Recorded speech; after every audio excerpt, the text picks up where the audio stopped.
Hola coach, bienvenido otra vez, gracias por venir otra vez. La enseñanza es la única profesión capaz de crear a todas las demás. Esta frase a mí me gusta mucho porque siempre digo que los técnicos de pádel en realidad no trabajamos en el ámbito deportivo solamente. Trabajamos en educación y así es como debemos pensar. Ahí hay muchos recursos para nosotros en el campo de la educación y los tenemos que usar. Soy Martín Echegaray y aquí comienza el tercer episodio de Téctica. En el proceso de 4 fases que comencé a describir en los episodios anteriores, llegamos ahora a las herramientas técnicas.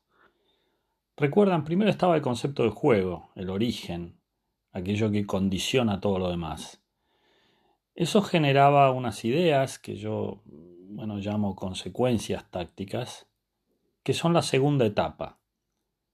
Pero para poder cumplir de la mejor manera con esas premisas tácticas, hay que usar las herramientas técnicas adecuadas. En este punto me gustaría aclarar que cuando hablo de herramientas técnicas incluyo aspectos físicos del juego. Se podrían separar, sí, tranquilamente, pero yo prefiero incluirlas dentro de este concepto técnico, porque después viene la cuarta parte de la que hablaré en el siguiente episodio, que es cómo poner todo esto en práctica, el movimiento, cómo hacer los ejercicios, las actividades en pista, pero ya hablaremos de eso. Lo dicho entonces, incluyo en las herramientas técnicas aquellos aspectos físicos que estén vinculados.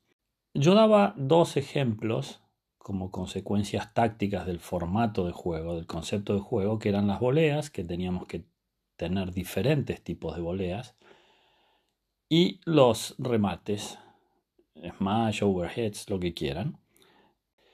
Voy a usar uno de esos 2 ejemplos, que es el de las voleas, y les voy a comentar cómo yo trabajo este concepto ya técnico, en este caso, referido a las voleas, aunque también físico, como les decía, ya van a ver.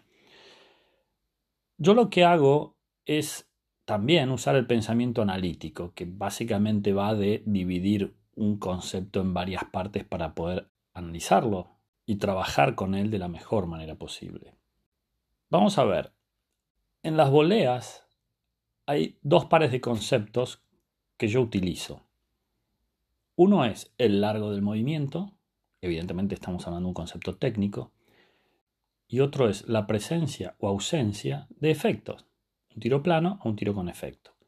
Lógicamente, estoy hablando del efecto del slice, backspin o underspin o cortada, como quieran llamarlo, que es el que más vamos a usar en pádel, especialmente en las voleas.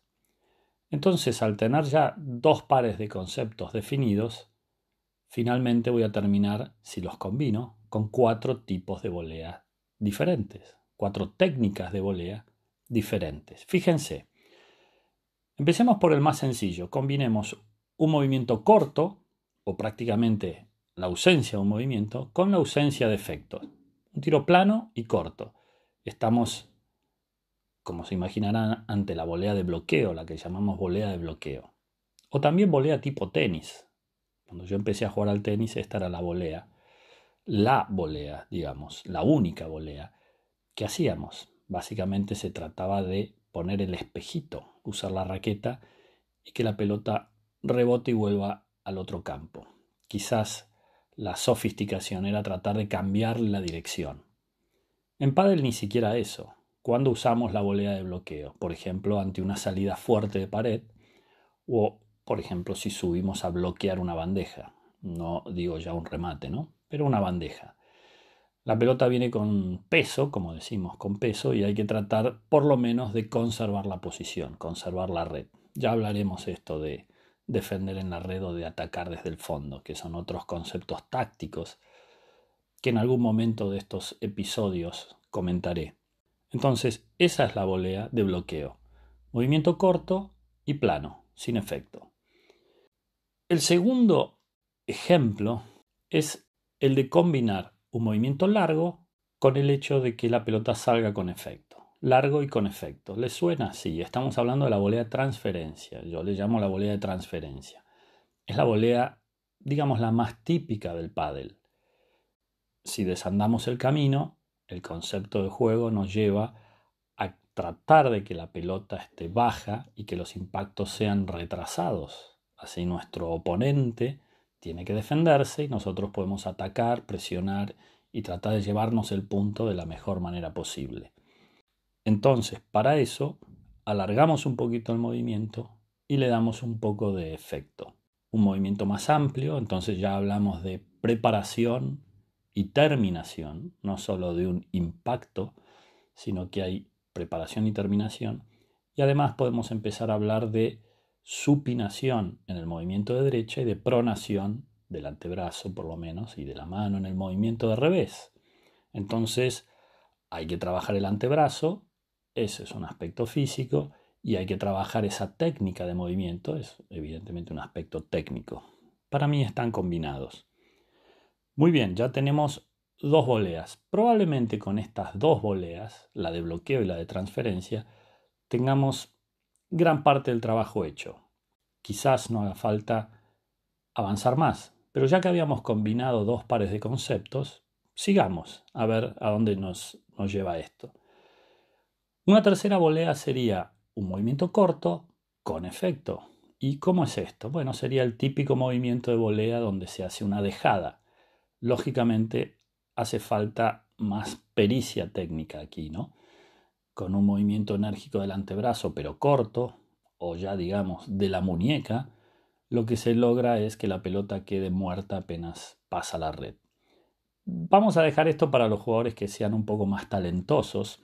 Quizás la versión más normal de este tiro sería jugar cruzado a la reja. Esa reja que Corcuera se imaginó para este deporte y que implementó para este deporte, bueno, le da mucha incertidumbre al juego, o debería darle incertidumbre al juego, y vamos a usarla como parte del juego. ¿Recuerdan? Concepto del juego. Esta volea de bloqueo, ya decimos, es una volea que tiene cierta pericia técnica, pero se puede lograr con un movimiento corto y dándole efecto. Muchas veces es un movimiento en el que, además de efecto, se trata de amortiguar la pelota que llega para que salga con menos fuerza de la que entró. Como decía, pericia técnica. Y el cuarto tipo de volea es combinando los dos conceptos que nos quedan. Un movimiento largo y sin efecto. Parece raro, ¿no? Bueno, es una volea tipo remate, digamos. La situación de juego hizo que la pelota nos quede extremadamente fácil y estando en la red, pero no con la pelota a la altura de un smash, hacemos una volea con un movimiento bastante amplio y plano y obviamente potente. Algunos jugadores lo usan muy bien esto, incluso con al revés, algunos logran hasta traerse la pelota, pero bueno, vamos a hablar de cosas más normales. Es una volea donde por potencia tratamos de desequilibrar al rival o incluso ganar el punto. Y allí tenemos definidos 4 tipos de volea basados en 2 pares de conceptos, algo fundamentalmente técnico.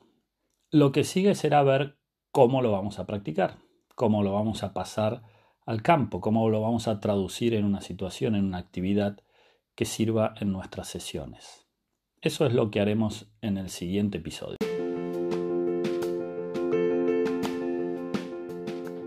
Muy bien, amigos, esta es la idea de este proceso que yo llamo téctica. Ir avanzando, ir saltando entre conceptos para llegar a lo que a nosotros nos ocupa como técnicos, que es el día a día, y tratar de tener recursos prácticos que estén bien fundamentados y que nos sirvan para optimizar no solamente el tiempo, sino todos nuestros recursos. Amigos, los espero en la próxima. Hasta luego, coach.